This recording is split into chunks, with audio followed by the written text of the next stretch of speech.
오늘 주시는 하나님 말씀 로마서 1장 1절 말씀입니다.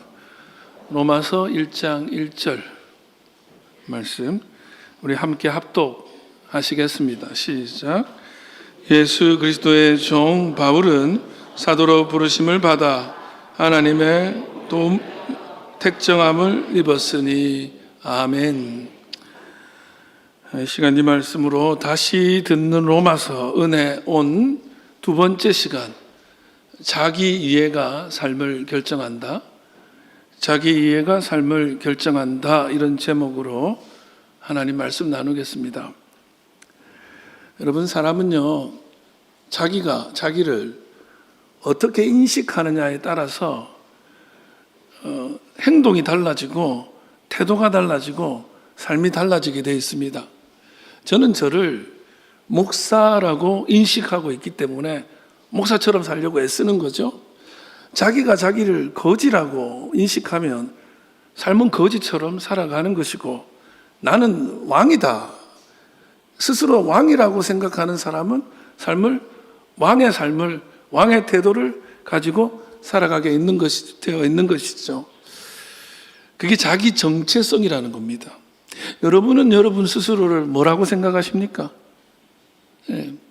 저는 저희 아버지가 늘 제가 농담 삼아서 말씀드리듯이 전주이시다, 너 해안대군파 21대 손이야 하는 얘기를 늘 듣고 살아서 그거를 이제 그냥 농담반 진담반으로 여러분들에게 막 말하지만, 그거는 아버지가 너 전주이시답게 살아야 돼, 너 왕족이야, 왕족답게 살아야 돼, 이런 의미거든요. 그 저희 아버지는 때로 그거를 실천해 보이셨어요. 옛날에 저희가 살았던 집이 안락동이라는 동네인데 88번 종점이었어요. 근데 이제 버스 요금이 500원 하던 시절이 된 거예요.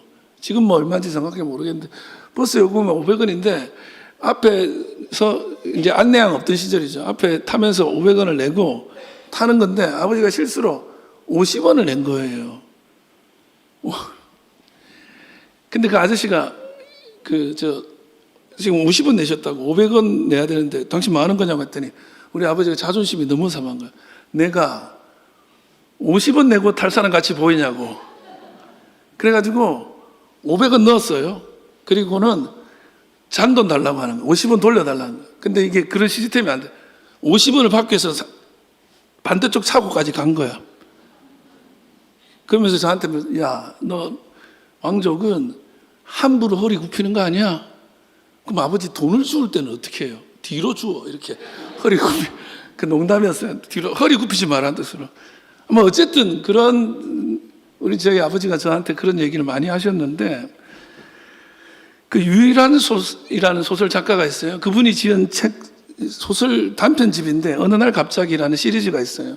어느 날 갑자기에 보면 그 중에 슈퍼맨이었던 사나이 하는 단편이 있어요. 이 단편을 가지고 영화로 만들었는데 황정민 배우랑 전지현 배우가 주연을 하는 영화였습니다.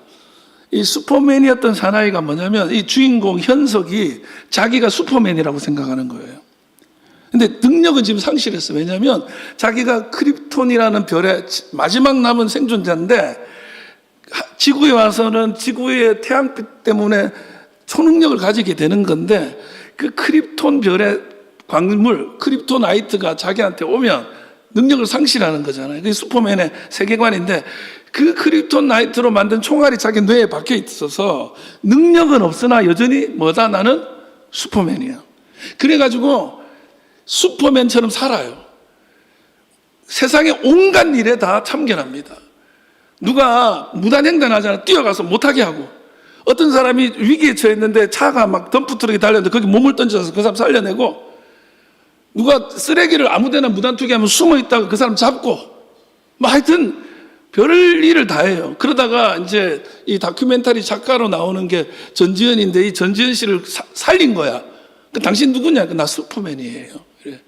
그러다가 너무 신기해서 이 사람을 주제로 이제 다큐멘터리를 만드는데 어느 날 물구나무 서기를 하고 있는 거야. 지금 뭐 하냐고 이렇게 물었어요. 지금 지구가 온난화가 되는데 이게 참 문제니까 태양으로부터 우리가 너무 가까워서 그러니까 물구나무 서 있잖아. 지구를 밀고 있다는 거야. 태양으로부터 멀리. 가만히 생각하니까 물구나무 서면 지구를 미는 게 자기 그러고 있다는 거야. 어쨌든 이 사람은 자기가 슈퍼맨이라고 생각해. 그래서 삶을 사람을 돕는 일에 헌신하며 살아. 그러다가 어떤 자기가 사랑하고 친교하고 교제하는 어린아이가 있는데, 여자아이가 있는데 이 아이가 있는 건물이 불이 나요. 근데 이제 다른 사람들 다 나왔는데 이 아이가 못 나온 거야. 그래서 사람들이 뭐 어떻게 하는데 이 주인공이 나타나서 자기가 여기 뛰어들으려고 하는 거야. 근데 이 전지현 씨가 당신 안 돼. 이건 하면 안 돼. 죽어. 당신 죽는 거야. 아니야. 하면서 자기 말을 하면서 이제 그런 얘기예요. 내가 누군지만 잊지 않으면 반드시 해낼 수 있어. 그 말을 자기가 누군지만 잊지 않으면. 자기는 누구예요? 자기 슈퍼맨이잖아. 그래가지고 불구덩이로 들어가요. 그리고는 아이를 안아요. 그리고는 창문 밖으로 점프합니다. 영상 상상 속에서 날아가는 거지. 근데 어떻게 됐을까요? 땅바닥에 떨어져가지고 이 아이는 살리고 죽습니다. 근데 그때 내가 누군지만 알면 우리는 미래를 바꿀 수 있다. 이런 얘기를 할 때 누군지만 잊지 않으면 배경음악이 깔려요.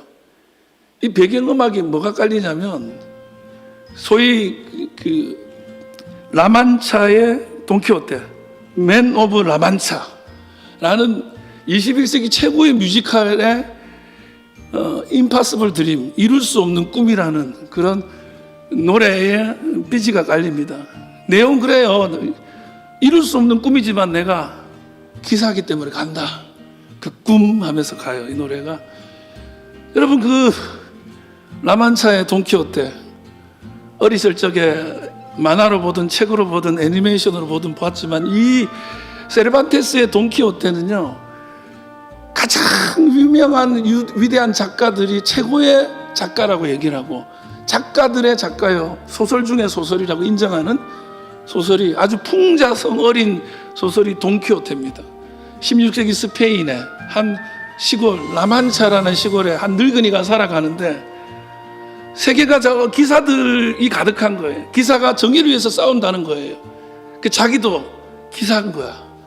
그래서 어느 날 자기가 어느 주막에서 돈키호테라는 기사가 되는 기사 장명식을 해요.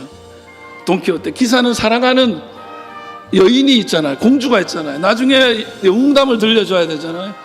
옆마을에 둘시니아라는 얼굴도 본 적 없는 아가씨가 사는데 그 아가씨가 둘시니아 공주야.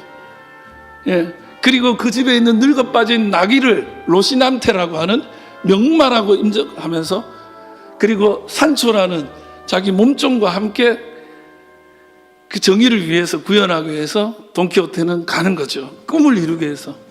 근데 그 꿈을 이루는 과정이 그렇지 않습니까? 괴물이라고 싸우는데 봤더니 뭐죠? 그건 사실 풍차야. 그리고 뭐 각종 일들에 얽히면서 일어나는 일들을 아주 멋지게 만든 소설이 돈키호테지 않습니까? 실은 그거 다 자기 착각이죠. 21세기 그 당시에 16세기 그 시절 스페인은 이룰 수 없는 꿈, 허황된 꿈을 향해서 가는 착각에 빠진 사람들로 가득하다는 이야기를 풍자로 만든 너무 멋진 소설이 돈키호테인데 자기가 기사라고 생각하니까 그러고 살아가는 거야. 그러니까 오늘 우리 삶에도 돈키호테들이 많아요. 내가 낸데 그러면서 자기가 누구라고 스스로를 자기 자의식 가득하게 장명하면서 또 다른 돈키호테로 살아가고 있는 사람들이 많죠. 남이 뭐라고 하든지 듣지도 않아. 나는 뭐 세상에서 제일 똑똑해. 나는 신이야. 이런 사람들도 너무 많은 거죠. 어쨌든 그럼에도 불구하고 슈퍼맨이었던 이 사나이, 자기가 슈퍼맨인 줄 아는 거야. 그러니까 슈퍼맨처럼 살아. 내가 기사라고 생각했던 이 늙은 할아버지 돈키호테로 살아갑니다. 여러분은 스스로를 누구라고 생각하십니까? 여러분 꼭 기억하세요. 자기 이해는 자기 삶을 결정합니다. 같이 합시다. 자기 이해는 자기 삶을 결정한다. 한 번 더요. 자기 이해는 자기 삶을 결정한다. 예. 자기가 누구라고 생각하느냐에 따라서 인생이 달라져. 저는 목사라고 생각하니까 목사처럼 살려고 했습니다. 여러분 스스로도 자기 이해, 자기 가치관이 있어야 되죠. 자, 그렇다면 오늘 사실은 철학이나 인문학은 인간이 누군지, 내가 누군지를 밝히려고 애쓰는데 그게 아무리 해도 해답이 안 나와. 근데 성경은 우리에게 해답을 던져주고 있습니다. 오늘 사도 바울은 자기 이해가 분명한 사람이었어요. 1절 같이 한번 읽어봅시다. 시작. 예수 그리스도의 종 바울은 사도로 부르심을 받아 하나님의 복음을 위하여 택정함을 입었으니 그랬어요. 사도 바울의 자기 이해 뭐예요? 예수 그리스도의 종, 사도로 부르심 받은 자, 복음을 위해 택정함 받은 자, 이렇게 세 개 나오는 거야. 그럼 내가 세 개 하겠네 오늘, 그죠? 근데 복음을 위해 택정함을 받았다는 건 지난주에 했으니까 오늘 두 가지만 할 거예요. 종, 사도. 사도 바울은 스스로를 그렇게, 난 예수 그리스도의 종이야, 나는 사도로 부르심을 받았어, 이렇게 말하는 거예요. 오늘 사도 바울의 자기 이해가 오늘 저와 여러분을 향한 또 다른 이해가 되길 바랍니다. 왜요? 6절 읽어봅시다. 시작. 너희도 그들 중에 있어 예수 그리스도의 것으로 부르심을 입은 자니라. 저와 여러분들도 예수 그리스도의 것, 종으로 부르심 받은 사도인 줄 믿습니다. 이 정체성을 회복할 때 은혜가 다시 살아나는 거예요. 능력이 살아나는 거예요. 우리 교회가 그런 은혜가 다시 밝혀지는 은혜 온 그런 교회 될 수 있기를 바랍니다. 자, 그렇다면 첫 번째, 그 자기 이해, 예수 그리스도의 종이라는 자기 이해는 어떤 의미를 말하는 것인가? 첫 번째, 1절에 다시 예수 그리스도의 종 바울은 이렇게 시작하죠. 이 종이라는 말, 여러분 헬라 원어로는 둘로스입니다. 둘로스. 원래 무슨 뜻이냐? 노예라는 뜻이에요. 노예. 그러니까 예수 그리스도의 노예다 이거예요. 이 둘로스라는 말은 사실은 많이 쓰이는 말이기도 하고 많이 알려진 말이 돼버렸어요. 이 노예라는 말. 제가 방송국, MBC 방송국에 있었던 시절에 세계를 여행하는 그 큰 유람선 한 대가 부산에 들어왔어요. 그게 이제 둘로스호야. 배 이름이 둘로스예요. 그 배는 어떤 사람들이 타고 있냐? 전 세계의 각 나라의 선교사들이 자기 인생을 다 내려놓고 그 배 타면서 전 세계로 돌아다니면서 선교하는 선교사들이 다 있는 배예요. 그래서 이제 MBC 방송국, 제가 있었던 방송국에서 생방송 이런 배가 들어왔다고 알려주러 이제 중계차 타고 간 거예요. 그 제가 그 둘로소를 돌아 이렇게 들어가는데 그때 제 느낌은 무슨 느낌이냐면, 야, 이 열악한데 1년 365일 몇 년 동안 집에도 못 가고 이러고 산단 말이야. 제가 그때는 이제 교회를 다니지만 그게 너무 좀 안쓰러운 거예요. 이분들은 도대체 뭐가 나오길래 이 둘로소를 타고 전 세계를 돌아다니나. 이제 그때 기억이 아직도 생생해요. 그러니까 둘로스라는 말은 노예. 어쩌면 그분들은 그리스도의 노예로 그 배를 타고 전 세계를 이끄는 대로 가는 사람들이었겠죠. 여러분, 노예, 종하면 떠오르는 단어, 이 노예, 둘로스라는 말 속에 당시의 어떤 세계관에서, 그러니까 우리는 피부로 와닿지가 않아요, 이 말이. 로마 시대 이때 당시에 이 둘로스라는 말은 가장 강력한 의미는 뭐냐면 자기가 없는 사람이에요. 노예는 누구에게 속한 거예요? 주인이에요. 사도 바울은 자기가 노예라는 거야. 나는 내 의지가 없고 내가 생각이 없다는 거예요. 여러분, 그 당시에 문서에 남아있는 그 문구 중에 이런 게 있어요. 노예와 당나귀의 차이, 이렇게 돼 있어. 노예와 당나귀의 차이가 뭔지 아세요? 노예와 당나귀는 주인을 위해 노동한다는 점에서 똑같아. 다만 노예는 말을 할 줄 알고 당나귀는 말을 못한다는 차이만 있을 뿐이다. 그 얘기는 노예는 말하는 당나귀라는 거야. 그러니까 동물인 거야. 그러니까 주인이 원하는 대로 가야 돼. 이리 하면 가는 거예요. 그게 노예야. 네. 근데 당나귀가 나 가기 싫으면 맞는 거죠. 자기 자아가 어디 있어요? 아무 생각 없는 사람처럼 살아야 되는 거예요. 사도 바울은 사실은 어떤 사람이냐? 당시에 자기의 이 사도 바울의 이력서를 쓴다면 우리나라로 치면 서울대학교 수석 졸업생이에요. 가말리엘이라는 바리새인의 문화생이야. 그중에 수제자야. 그러니까 지금으로 치면 앞날이 창창하고 이력이 빵빵한 사람이야. 그럼 우리 같으면 어떻게 소개해요? 우리 교회 올 때 여러분 스스로를 소개할 때 어떻게 해요?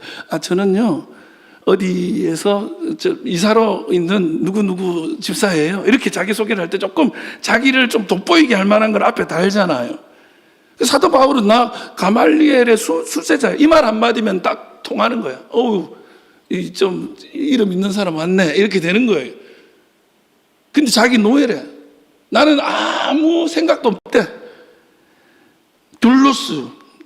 끔찍한 단어예요. 사실은 가장 싫은 거예요. 여러분 누가 노예하고 싶습니까? 누가 자기는 아무 생각 없다고 시키는 대로 하겠다 그러고 싶겠습니까? 그 당시에 억지로 어쩔 수 없어서 빚에 쪼들려서 누구 집에 노예가 된다. 이 정도인 거야. 아주 비참한 거죠. 주인이 시키는 대로 해야 되는 가장 밑바닥 인생이 노예입니다. 자기 자아를 버린 사람이래. 그 왜 사도 바울은 자기 소개에다가 노예라고 했냐? 빌립보서 2장 7절에 그 이유가 나오죠. 시작. 오히려 자기를 비워 종의 형체를 가지사 사람들과 같이 되셨고, 예수님의 방식이 여기 종이 둘러습니다. 예수님도 예수님의 복음이 이 땅에 증언되기 위해서 하신 행동이 종이 되는 거, 노예가 되는 거였단 말이에요. 똑같이 하는 거예요. 하나님의 뜻이라면 예수님도 노예로 여기 살았던 거예요. 나의 원대로 마옵시고 아버지의 뜻대로 하시옵소서. 사도 바울이 그래 나도 그리스도의 종이지, 나도 그리스도의 노예야, 자기 소개를 하는 거죠. 나는 내 생각을 죽이고 내 이력을 죽이고 하나님의 뜻을. 교회 와서 내 생각이 이래요 하는 사람들은 조금 조심하셔야 돼요. 자아가 살아있는 거예요. 목사님 내 말 좀 들어보세요. 이제 안 들어주려고요. 예, 그거 너무 그러지 마세요. 예. 근데 이런 이미지, 조금 어두운 이미지만 있는 게 아니야. 이 노예라는 말 속에. 그 또 다른 이미지의 노예가 있는데요. 출애굽기 21장에 보면 이 노예가 말이죠. 노예 제도 중에 어떤 제도가 있냐면 율법이 밝혀놔요. 여러분, 노예가 6년 동안 노예를 하고는 7년째 안식년을 맞이해요. 그러면 어떻게 되는 줄 아세요? 영원히 노예로 살게 할 수는 없잖아. 그래서 7년째는 풀어주는 거예요. 안식년에. 그럼 노예가 제일 기다리는 게 언제겠어요? 안식년. 왜? 안식년만 되면 나 이제 자유야. 여러분들 언제를 제일 기다려요? 일요일 날, 노는 날. 노예처럼 일주일 내내 일하다가 하루 노는 거잖아. 전화도 안 받아. 그렇게 자유하고 싶어서. 근데 노예들은 안식년에 자유를 얻어. 그게 법이야. 근데 이 출애굽기 21장에 어떤 사람들이 있냐면 6년을 일하고 7년째 자유를 얻을 권리가 생겼는데 나 그거 안 하겠다는 거야. 나 이 집에 노예로 계속 살겠다는 거야. 왜? 주인이 너무 좋아. 주인을 너무 존경하게 됐어. 나 주인과 영원히 이 집의 종신 노예가 되겠다. 그렇게 되는 노예가 귀뚫은 노예라는 게 생겨요. 이게 뭐냐면 종신 노예로 하겠다 그러면 이게 주인이 일부러 노예를 써먹으려고 그렇게 할 수 있잖아요. 뭐 너는 세상 나가봐야 살 길도 없어. 우리 집에서 그냥 내 녹이나 먹고 살아. 이럴 수 있잖아. 그래서 이게 제도적으로 마련했는데 7년째 되는 해에 너무너무 이 집이 좋아서 종신 노예를 하고 싶다 그러면 재판을 받아야 돼. 주인이랑 같이 와가지고 진짜냐? 너가 원해서 하는 거냐? 너의 자유로 여기 집에서 영원히 노예 되고 싶냐? 예. 나는 이 집 주인이요. 그냥 하루하루 사랑으로 이 집 주인과 함께 했어요. 나는 이 집 주인과 떨어진다는 걸 상상할 수 없어요. 영원토록 노예가 되겠습니다 하면 딱 결론을 내려줘. 이제는 귀를 뚫어라. 귀를 뚫는 거예요. 귀걸이래. 이제 챗GPT한테 그래 달랬더니 저렇게 그랬는데 저런 모습은 아니겠죠. 귀를 마치고 뭐가 없어. 그냥 뚫는 거야. 그러면 너무 고통스러운데 나는 이 집의 주인과 함께하는 게 너무 좋아서 자기가 종신토록 자기가 원해서 자기가 선택하는 노예의 종신 노예가 되는 의식이 있었어요. 귀 뚫으면 뭐가 된다? 여러분 귀 뚫은 사람들 뚫을 때 아시거든요. 나 이건 노예인데. 예. 함부로 뚫지 마요. 그냥 잘못되면 노예 되는 거예요. 예. 근데 한번 생각해 보세요. 주인님, 저는요 6년 동안 주인과 함께 하면서 너무너무 큰 사랑을 받았어요.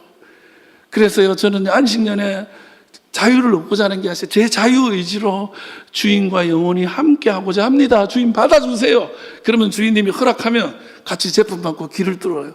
저는 그 길 뚫는 의식을 할 때 아프지만 감동의 눈물을 흘렸을 것 같아요. 내가 드디어 이 집에 들어오는구나. 왜 그런 줄 아세요?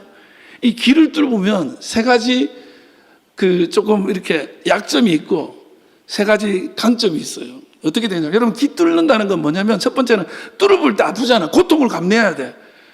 저는 도저히 상상이 안 돼. 여러분, 길 뚫는 그 도끼. 여자들은 독해요. 길을 그냥 뚫더라고. 대단하셔. 나는 아직 못 뚫어봤는데 길 뚫어본 분들 독합니다. 그 아픔을 참아야 되잖아. 그 고통을 참아야 돼. 두 번째는 뭐냐면 이게 이제 그런 거야. 내가 길을 뚫었어. 그러면 어디를 가도 내가 종인 게 드러나. 뚫겨 있으니까. 귀걸이가 있으니까. 그러면 쟤 그냥 옷도 그럴듯하게 입었는데 노예네. 이렇게 아는 거야. 숨기고 싶잖아. 근데 알아. 드러나. 표가 나. 또 하나가 뭐냐면 더 좋은 집을 발견했어. 어머머, 저 분이 엄청 존경스러운 분이래. 소문이 자자해. 그 집에 가고 싶어도 못 가요. 이제 뚫었으면 영원히 원래 지금 있는 집에 노예인 거야. 좋은 점 세 가지는 뭔지 아세요? 하나는 뭐냐면 노예 상인이 이 사람을 팔 수가 없어요. 노예 상인으로부터 보호를 받아요. 절대로 노예 상인들이 빈번하게 팔고 했거든요. 보호를 받아서 누구도 이 주인에게서 뺏어가지를 못해. 예수의 종이 되면요 예수님께 보호받는 줄 믿습니다. 딱. 그리고 또 하나가 뭐냐면 열쇠를 받아요. 주인집 열쇠를. 왜 주는 줄 아세요? 이제는 신뢰하는 거야. 너 이 집에 모든 것을 네가 관장해라. 사도 베드로에게 하늘의 문을 열고 닫는 열쇠를 주셨듯이 예수 그리스도의 종이 되면요 능력의 열쇠를 받게 되는 줄 믿습니다. 근데 세 번째가 제일 좋아. 그게 뭐냐면 주인이랑 같이 밥을 먹을 수 있는 권리가 생겨요. 아무도 안 놀래네.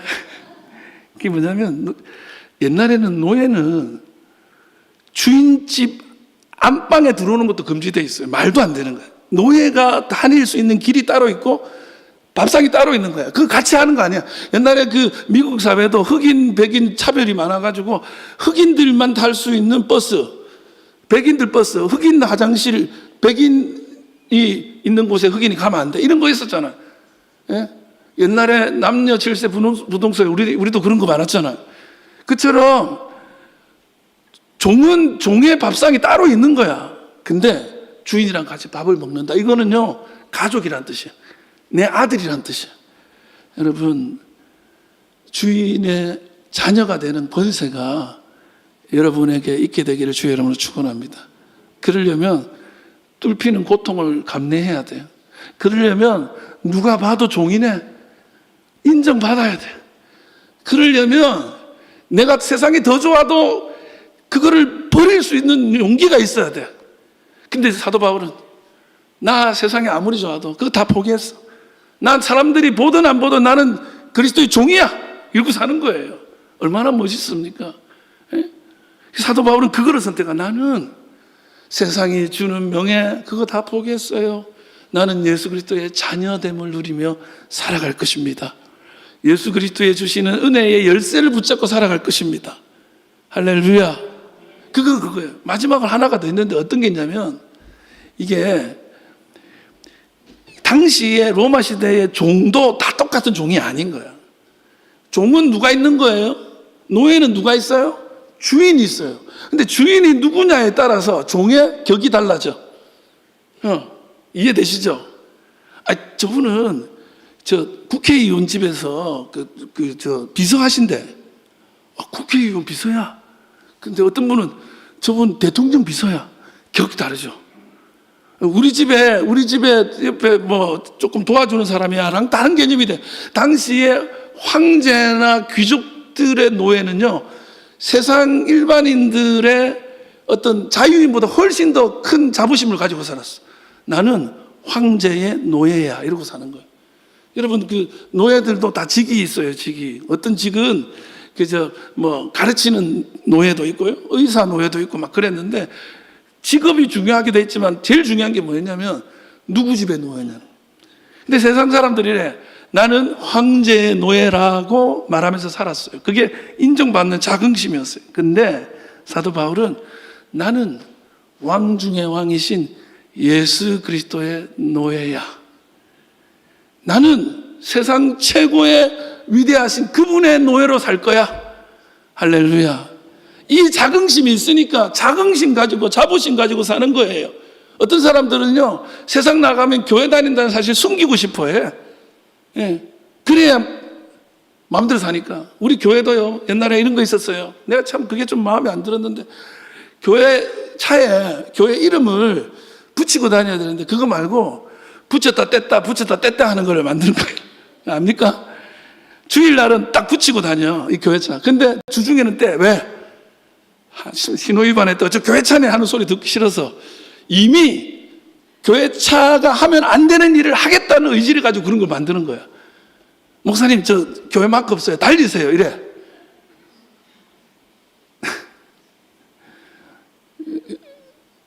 여러분, 교회 딱 붙이고 다녀야 돼. 그거예요. 자긍심이 사라졌어. 왜? 내가 누군 줄 모르니까. 아니, 내가 누군 게 부끄러운 사람도 있어. 난 우리 아버지가 너무 부끄러워. 그래서 그 말을 하기 싫은 거예요. 근데 사도 바울은 나는 예수 그리스도의 종이야. 그분의 노예야. 그분의 뜻대로, 그분이 주시는 그 무한한 능력으로 그분과 함께 살 거야. 할렐루야. 여러분의 고백이 되기를 바랍니다. 마지막 두 번째는요, 노예는 노예인데 사도로 부르심을 받은 노예라는 거야. 예, 복음을 위한 사도로 부르심 받은 노예. 1절에 예수 그리스도의 종 바울은 사도로 부르심을 받아 하나님의 복음을 위해 택정함을 입었노라. 하나님의 복음을 위해 택정함을 입은 자, 사도로 부름받았다. 여러분, 노예가 잡이 따로 있다고 했죠. 어떤 노예는요, 음식 만드는 거야. 기미상궁이면, 예, 기미하시오. 이번에 보니까 이게 독이 들었는지 먼저 먹는 상궁이 있대요. 그 상궁은 국년대 하는 일이 뭐예요? 음식부터 먹는 거야. 좋아요, 싫어요?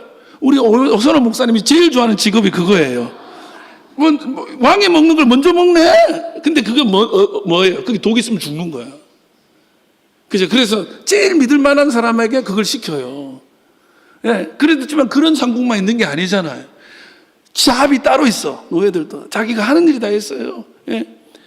마찬가지. 노예 중에 다 똑같은 게 아니야. 어떤 노예는 이런 잡이 있고 어떤 노예는 저런 잡이 있어. 그거에 따라서 자기 일이 달라져. 여러분, 그래서 하나 꼭 생각해. 나는 누구냐? 나는 누구냐? 그게 제일 중요한데 그보다 더 중요한 게 있어요. 나는 돈키호테야. 나는 슈퍼맨이야. 그 자기 생각일 수 있잖아. 우리 중에도 자기 생각에 빠져있는 사람이 있다고. 근데 그보다 더 중요한 건 뭐냐면 하나님과 관계 속에서 나는 누구냐. 하나님이 나를 뭘로 생각하느냐. 너 기미상궁이야. 그러면 기미상궁으로 살아야 되는 거야. 하나님과의 관계 속에서 나는 누구냐. 사도 바울은 자기를 하나님과의 관계 속에서 발견합니다. 뭐라고요? 나는 사도야. 복음을 위한 사도. 사도라는 말이 헬라어로 아포스톨로스예요. 예, 보냄받은 자라는 뜻이에요. 원어 그대로 풀면 보냄받아서. 오늘 우리 시대에 제일 어울린 말이 대사라는 뜻이에요. 대사.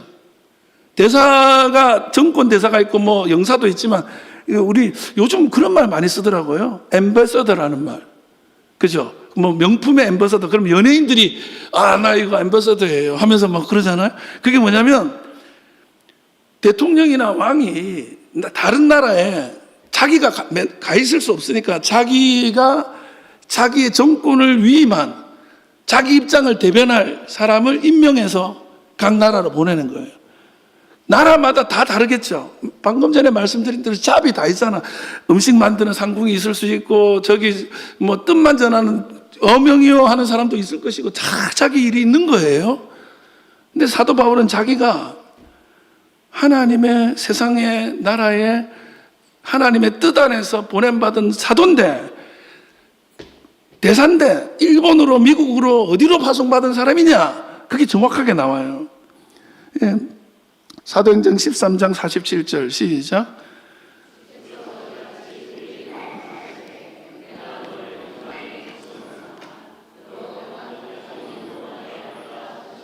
사도 바울은 처음 예수님 만날 때 딱 하나님이 불러주셨는데 이방의 빛이래. 이방의 사도래. 유대인을 향한 사도가 아니라 나는 이방에 보냄받은 사도야. 그렇게 자기 정체성을 발견한 거예요. 아, 나는 유대 땅을 돌아다니면서 선교하는 자가 아니고 저 이방 땅 아직 복음을 모르는 곳, 유대인이 아닌 하나님도 모르는 곳에 가서 하나님을 전하고 예수를 전하는 사도구나, 대사구나. 그래서 외국에 아무도 모르는 곳에 돌아다니는 거예요. 왜? 자기가 그렇게 부름받은 사도니까. 예. 여러분은 어디로 보냄받은 사도예요? 어떤 분은요, 내가 지금 이 집에 시집 잘못 와가지고, 어떤 분은 이 직장은 너무너무 싫어 죽겠는데 언제든지 도망가고 싶은데 이러고 사는 사람이 있는가 하면, 어떤 분은 내가 이 집안에 하나님이, 이 김씨 집안에 하나님이 보낸 복음의 사도야. 그 정체성을 가지고 그 집안에서 복음을 위해 살아가는 사람이 있을 겁니다. 어떤 사람은 이 일에 하나님이 나를 보내셨구나. 내가 원하지는 않고 내가 바라지도 않았지만 주님이 보내신 일이라면 내 생각 내려놓고 해야지 하면서 감당하는 거예요. 저도요, 가끔가다 제 지인들이 자꾸 서울로 가라고 막 또 찾아오겠다 그러고 막 하는데도 하나님이 저기에는 아직도 장유 땅에 대한 마음을 놓지를 않는 거예요. 주님이 여기라고 그러면 여기 있어야죠. 제가 100년 넘은 교회만 계속 다녔잖아요. 예?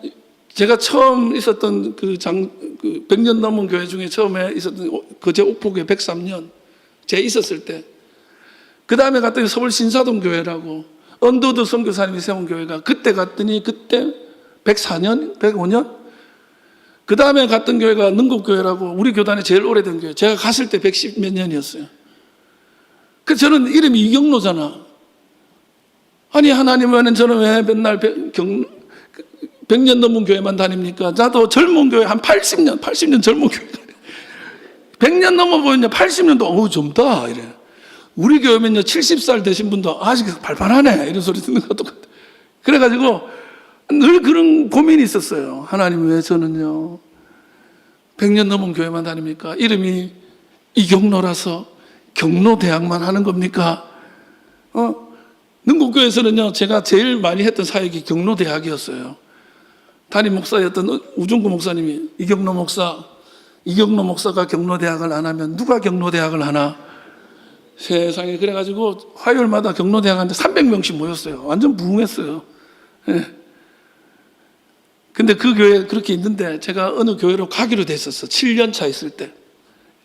바로 옆에 있는 일산 백석에 있는 백석교회라는 교회를 가려고 했는데, 제가 아는 목사님이 여기 놀러 한번 와보라는 거예요. 장유중앙교, 너 옛날에 전도사 했던 교회 있지? 그거 와봐. 그치, 인사하러 왔어요. 그 인사했는데 봤더니 교회 목사를 청빙하는 중인 거야. 그래서 이제 그러려니 하고 인사하고 기차를 타고 올라가는데 옆에 교회 목사가 전화를 했어. 아니 내가 너무 가고 싶어서 기도하고 정성 들였던 교회인데 네가 뭔데 왔다 가냐고. 이제 와서 내 얘기할게. 막 협박하는 거야. 저는 생각 없어요. 그러다가 도대체 무슨 교회인데 이렇게 나한테 하나 하고 딱 검색을 했어. 그랬더니 장유중앙교회 103년. 그동안에 왜 자꾸 가십니까? 물음표였는데 하나님이 나를 여기 보내려고 하시나 보다. 그 느낌표가 되는 순간에 여기 오기로 결정한 거예요. 그리고는 몰라, 한 300년 있을 때까지 있을 것 같아. 근데 하나님이 보낼 때 나는 여기로 보내신 목사야 하고 있는 거예요. 근데 어떤 분은요, 나 지금 도망가고 싶어 죽겠는데 목회지도요 막 떠나고 싶어서 못 견디는 사람도 있어요. 그분들이 매일 하는 게 뭔지 아세요? 이력서 맨날 내는 거예요. 이력서 맨날 내는 거예요. 여러분의 삶도 이력서 내고 다니는 삶이 되지 마세요. 하나님 여기 보냈다. 나를 이 시대에 보냈다. 그 사명으로 살아갈 수 있기를 주의 이름으로 축원합니다. 근데 여기 대사가 되려면 중요한 게 한 가지 있어요. 대사는요, 무조건 대통령이 임명하는 겁니다. 대통령 만나야 돼요. 사도 바울은 예수님 만났어요?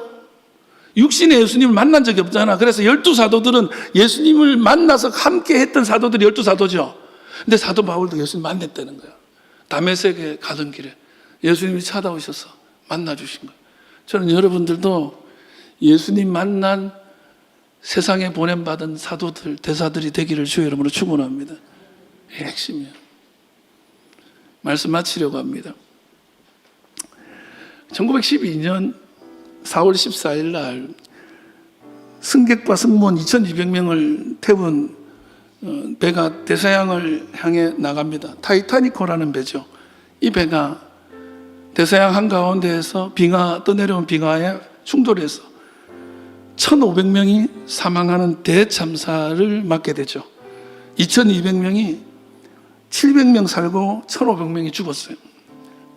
근데 이 참사의 그 통계를 냈더니 놀라운 결과가 나왔습니다. 생존자들을 조사를 했더니 생존자 중에 51%가 어린이인 거예요. 그리고 여성이 74%예요. 남자든 20%밖에 안 돼. 여러분 상식적으로 생각하면 이게 좀 이해가 안 되잖아요. 아무래도 살아남을 확률은 성인 남자가 살아남을 확률이 높잖아요. 근데 성인 남자들이 20%가 되고 제일 많이 살아나는 사람들이 어린이인 거야. 어린이가 그 차가운 대서양에서 어떻게 살아요? 여성들도 마찬가지죠. 그 왜 그랬냐? 구명보트가 있는 거예요. 서로 타려고 거기가 완전히 아비규환이었습니다. 난리도 아니었어요. 살려달라고 나 태워달라고 엉망진창이었어요. 그래 힘으로 하면 남자들이 다 타지. 근데 그때 그 타이타니코의 선장 에드워드 스미스가 한마디 합니다. 뭐라고 했냐? Be British. Be British. 외칩니다. 무슨 뜻입니까? 대영 제국 국민답게 영국인 다 와라 이렇게 한 거예요. 영국인답게 우리 목숨 이거 부지하기 위해서 아이 죽는 거를 너가 방치를 하겠다고? 그 말 한마디에 남자들이 뒤로 물러서고 아이들을 태우기 시작합니다. 왜? 영국인답고 싶어서. 나 영국인이거든. 그래서 영국인답게. 예. 여러분 살면서 비크리스찬 해보셨어요? 저한테 들려오는 얘기들을 가만히 들어보면 이분들이 세상 사람들하고 뭐가 다르나 싶어. 생각하는 거, 뭐 가지려고 하는 거 다 똑같아. 기도 제목도 뭐 세상 사람들이 하는 거랑 뭐 다를 바 하나도 없어. 내가 좀 크리스찬답게 내가 좀 손해보고 희생하겠다는 생각은 없어요. 여러분, 주여, 나는 주님께 깃들린 종입니다. 예수 그리스도의 종, 나 바울은 그 고백이 내 고백이 될 때 은혜가 살아나기 시작합니다. 나 예수 믿는 사람답게 살고 싶습니다. 그렇게 살다가 손해보면 그렇게 죽겠습니다 하는 마음이 있을 때 진짜 신앙의 능력은 살아나는 겁니다. 저는 우리 장유중앙교회가 이 세상에 보냄받은 앰버서더로, 대사로 어디에서 무엇을 하든지 그 주님의 이름 걸고 정말 그 이름에 누가 되지 않는 크리스찬답게 살아갈 수 있기를 주의 이름으로 축원합니다.